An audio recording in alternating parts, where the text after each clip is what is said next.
Assalamualaikum warahmatullahi wabarakatuh. Halo semuanya. Perkenalkan, aku Najwa Family Andini dengan NIM 22109122200011 dari Program Studi Kesehatan Masyarakat Fakultas Kedokteran dan Ilmu Kesehatan Universitas Lambung Mangkurat angkatan 2022.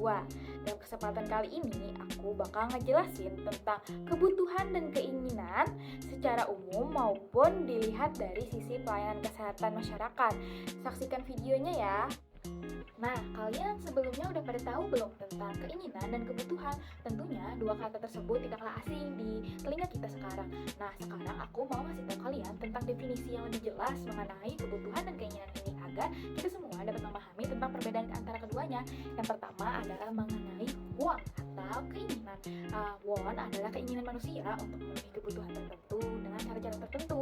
Contohnya saat kamu menginginkan memiliki mobil atau rumah ataupun gadget terbaru. Sedangkan need atau kebutuhan adalah kebutuhan dasar manusia yang tidak dapat dihindari dan perlu dipenuhi agar hidup dapat terus berlanjut. Contohnya seperti makanan, air, tempat tinggal, pakaian, dan lain sebagainya. Menurut Maslow, hierarki kebutuhan dibagi menjadi yang pertama, kebutuhan fisiologis atau kebutuhan dasar untuk makanan, minuman, tempat tinggal, dan istirahat. Yang kedua adalah kebutuhan keamanan, yaitu kebutuhan akan rasa aman, perlindungan dari bahaya, dan stabilitas finansial. Yang ketiga adalah kebutuhan sosial, kebutuhan akan hubungan sosial, kasih sayang, dan menjadi bagian dari satu komunitas. Yang keempat adalah kebutuhan penghargaan, kebutuhan akan penghargaan, pengakuan, dan rasa hormat dari orang lain. Yang kelima adalah kebutuhan aktualisasi diri, yaitu kebutuhan tertinggi untuk tumbuh, berkembang, mencapai tujuan, dan mencapai versi terbaik dari diri kita sendiri. Nah teman-teman, kita tidak dapat menyamakan antara kebutuhan dan keinginan antara satu orang dengan yang lainnya. Tentunya mereka memiliki kebutuhan dan keinginan yang berbeda-beda tergantung oleh faktor-faktor yang mempengaruhi. Nah, faktor-faktor kebutuhan dan keinginan akan kita bahas selanjutnya. Setelah melihat dari definisi tadi, tentunya kita akan bertanya-tanya bagaimana sih cara mengukur kebutuhan dan keinginan kita agar keduanya dapat terpenuhi secara seimbang. Nah, ini ada beberapa cara untuk mengukur want and need kita dalam kehidupan kita. Yang pertama adalah dengan studi pasar. Apa sih studi pasar itu? Jadi, studi pasar adalah tentang melihat ini adalah tentang brand apa yang banyak orang beli dan sukai di pasar. Dengan melihat data penjualan, kita bisa tahu apa yang dibutuhkan dan diinginkan orang. Kemudian yang kedua ada interview, yaitu wawancara atau ngobrol langsung dengan orang-orang untuk tahu apa yang mereka suka dan butuhkan. Dengan ngobrol, kita bisa tahu kebutuhan dan keinginan orang secara pribadi. Yang ketiga adalah melakukan survei. Survei adalah cara mengumpulkan jawaban dari banyak orang. Dengan bertanya lewat kuesioner, kita bisa tahu apa yang diinginkan dan dibutuhkan orang secara umum. Kemudian kita bisa melakukan diskusi. Diskusi adalah ngobrol dalam kelompok kecil untuk tahu pendapat banyak orang sekaligus. Dengan diskusi, kita bisa dengan banyak sudut pandang tentang kebutuhan dan keinginan. Kemudian yang kelima ada observasi. Observasi atau pengamatan adalah melihat langsung bagaimana orang berinteraksi dengan produk dan situasi. Dengan melihat ini, kita bisa tahu apa yang orang inginkan dan butuhkan. Nah, beberapa cara tadi bisa kita terapkan untuk mengetahui mengenai pengukuran kebutuhan dan keinginan. Nah, seperti yang aku sampaikan di awal tadi, aku bakal ngebahas tentang hal-hal apa saja yang dapat mengaruhi kebutuhan dan keinginan pada setiap orangnya, atau yang biasa kita sebut dengan faktor yang mempengaruhi kebutuhan dan keinginan. Yang pertama adalah faktor dari kebutuhan fisik atau kebutuhan dasar. Ini adalah kebutuhan dasar kita seperti makanan, minuman, tempat tinggal, dan pakaian. Kalau kebutuhan dasar kita tidak terpenuhi, kita akan merasa ingin untuk mendapatkannya, tentunya bukan. Kemudian yang kedua adalah kebutuhan emosional. Ini adalah kebutuhan kita untuk merasa aman, dicintai, dihargai, dan memiliki harga diri yang baik. Kalau kebutuhan emosional kita tidak terpenuhi, kita pastinya ingin mendapatkan hal tersebut. Kemudian adalah pengalaman di masa lalu. Pengalaman kita di masa lalu juga bisa mempengaruhi apa yang kita inginkan dan butuhkan sekarang.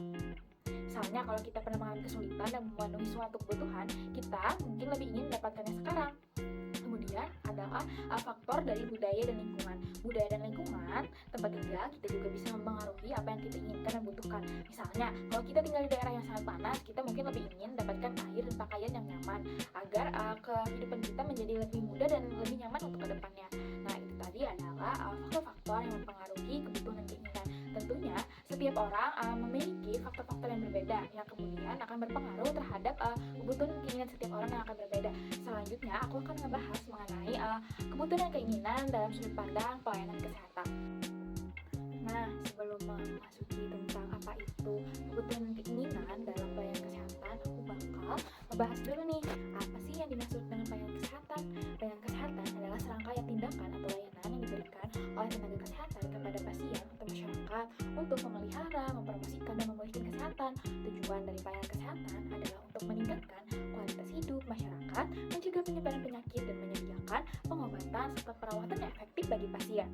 Nah, itu tadi penjelasan mengenai pelayanan kesehatan. Sekarang kita akan ngebahas mengenai health service one atau adalah keinginan individu atau masyarakat untuk mendapatkan pelayanan kesehatan lebih baik dan berkualitas. Keinginan pelayanan kesehatan dapat mencakup harapan untuk mendapatkan informasi yang akurat dan jelas mengenai kondisi kesehatan dan pengobatan yang diberikan, serta penggunaan teknologi dan inovasi terbaru dalam bidang kesehatan.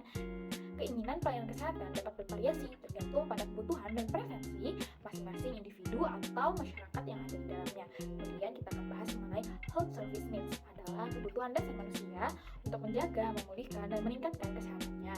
Kebutuhan pelayanan kesehatan dapat dibedakan menjadi 3 jenis, yaitu yang pertama adalah kebutuhan preventif, di mana kebutuhan pelayanan kesehatan bertujuan untuk mencegah terjadinya penyakit atau gangguan kesehatan. Contohnya seperti vaksinasi, imunisasi, pemeriksaan kesehatan berkala, dan edukasi kesehatan. Yang kedua adalah kebutuhan kuratif. Kebutuhan pelayanan kesehatan yang bertujuan untuk menyembuhkan atau menyembuhkan penyakit atau gangguan kesehatan yang sudah terjadi. Contohnya seperti pengobatan, operasi, terapi, dan perawatan pasca operasi atau kecelakaan. Yang ketiga adalah kebutuhan rehabilitatif. Kebutuhan pelayanan kesehatan bertujuan untuk memulihkan fungsi tubuh yang terganggu akibat penyakit atau kecelakaan. Contohnya seperti fisioterapi, terapi okupasi, dan terapi lainnya yang bertujuan untuk rehabilitatif. Nah, itu tadi adalah pembahasan mengenai want and need di dalam pelayanan kesehatan. Mungkin itu dulu ya yang bisa aku sampaikan mengenai kebutuhan dan keinginan yang secara umum maupun dilihat dari pelayanan kesehatan. Aku harap video yang aku sampaikan ini bisa bermanfaat dan menjadi media yang dapat digunakan sebagai pembelajaran kita bersama. Aku sebelumnya mohon maaf apabila terdapat kekurangan dan penyampaian aku. Terima kasih atas perhatiannya. Wassalamualaikum warahmatullahi wabarakatuh.